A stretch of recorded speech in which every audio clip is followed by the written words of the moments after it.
La méthode des coûts complets des centres d'analyse, comme son nom l'indique, cherche à prendre en compte tous les coûts, qu'ils soient directs ou indirects, fixes ou variables. Elle est également appelée méthode des sections homogènes et permet de calculer des coûts constatés.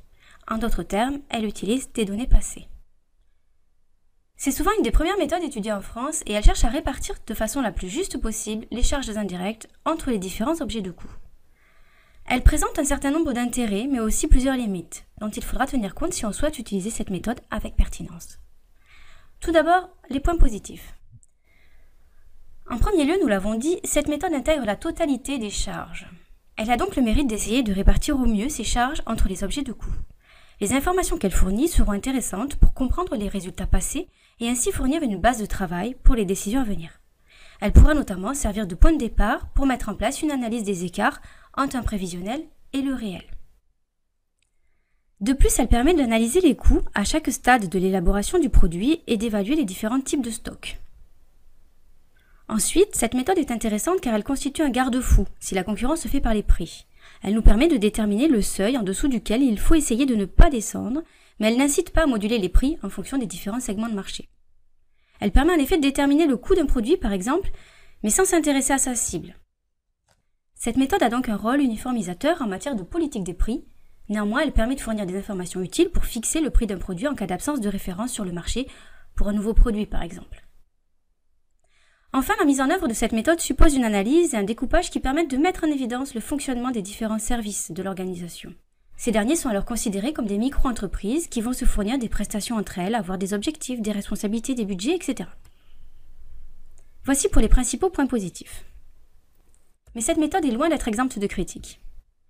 Tout d'abord, le coût de revient obtenu résulte de calculs complexes, surtout quand les charges indirectes représentent une part importante des charges. Cette méthode nécessite aussi un bon système d'information pour obtenir toutes les informations nécessaires à sa mise en œuvre. De plus, l'obtention des résultats est souvent tardive, ce qui est problématique dans une optique de prise de décision.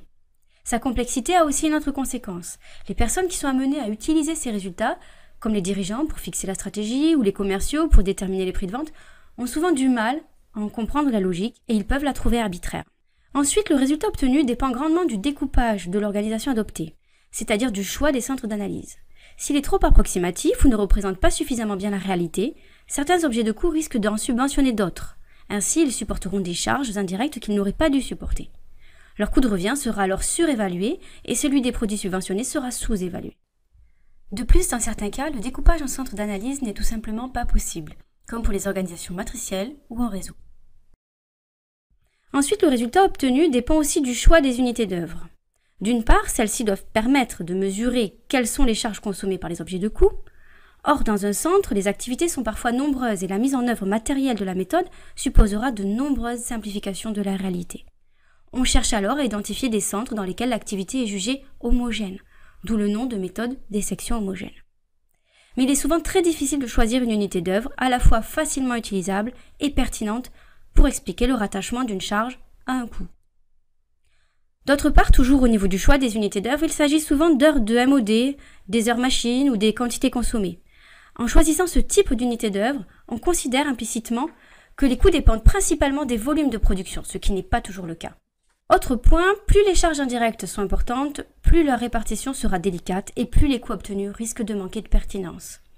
Nous avons ainsi vu que le coût de production représentait une part de plus en plus faible du coût de revient, contrairement aux coûts de distribution, qui sont en grande partie des charges indirectes. Ensuite, il s'agit d'une méthode qui permet de calculer un coût constaté, portant donc sur des données passées. Si elle peut nous permettre de mieux comprendre le passé, on peut s'interroger sur sa pertinence pour aider les dirigeants à prendre des décisions qui, elles, auront des répercussions sur le futur. En effet, cette méthode a été créée dans un contexte beaucoup plus stable que l'environnement actuel des organisations. Mais la plus grande critique que l'on peut faire à cette méthode n'est pas là. Elle présente en effet un défaut lié à sa nature même de coût complet. En s'intéressant aux charges directes et indirectes, elle néglige une dimension cruciale des calculs de coûts. C'est le niveau d'activité. Les charges indirectes sont généralement en grande partie des charges fixes, et ces dernières sont réparties entre les unités produites. Donc plus on produit, plus on répartit les charges fixes entre de nombreuses unités, et donc plus le coût unitaire baisse. Inversement, moins on produit, moins on répartit les charges fixes, et plus le coût unitaire est élevé. Les coûts obtenus seront donc forcément impactés par le niveau d'activité, et cette méthode n'en tient pas compte.